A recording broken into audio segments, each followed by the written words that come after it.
The tail gunner showcase here in the Australians in Bomber Command exhibition contains 48 objects that a tail gunner would have carried on board with him on the aircraft. The uniform he wore, everything that was in his pockets and all the protective equipment required to carry out a mission on a Lancaster aircraft over Germany. The role of the tail gunner was crucial to the fate of the aircrew of a Lancaster. It was their job to defend the aircraft from enemy night fighter actions. And they also communicated with the pilot to manoeuvre if they saw an enemy aircraft coming to attack them.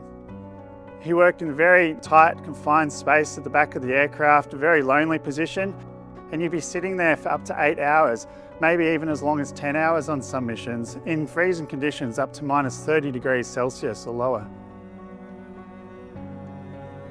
He would also take with him his escape and evasion equipment. These were maps of France and Northwest Europe that would be hidden in his uniform, as well as other hidden escape equipment such as compasses that would be disguised as buttons on his uniform. He also took with him portrait photos in the style of Dutch, Belgian and French identification papers. This was in the case that if he was shot down and made contact with the resistance movements, they'd be able to make him a fake identity paper in the style of the country in which he found himself in.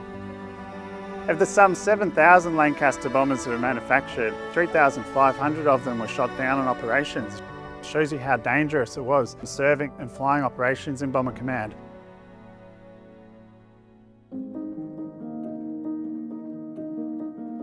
So one of the tail gunner stories we tell in the gallery is that of Flight Sergeant Geoffrey Chapman Smith.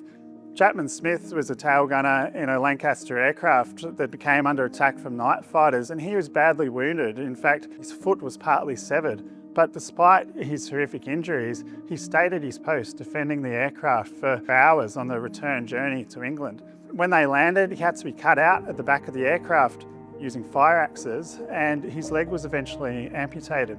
Chapman Smith survived, and he was awarded a Conspicuous Gallantry Medal, just one of 10 Australians to be awarded such a medal during the Second World War. One thing we wanted to do in the Australians in Bomber Command Gallery was continue a tradition that was established by Charles Bean in 1918 when he collected the uniform of Private Giles on the Western Front. That uniform has long been displayed in our First World War galleries.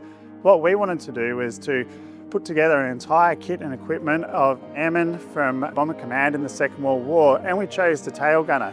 It's a less glamorous position on the aircraft. Pilots and navigators often get a lot of the attention. The tail gunner with the mid-upper gunner defending the aircraft were crucial to operations.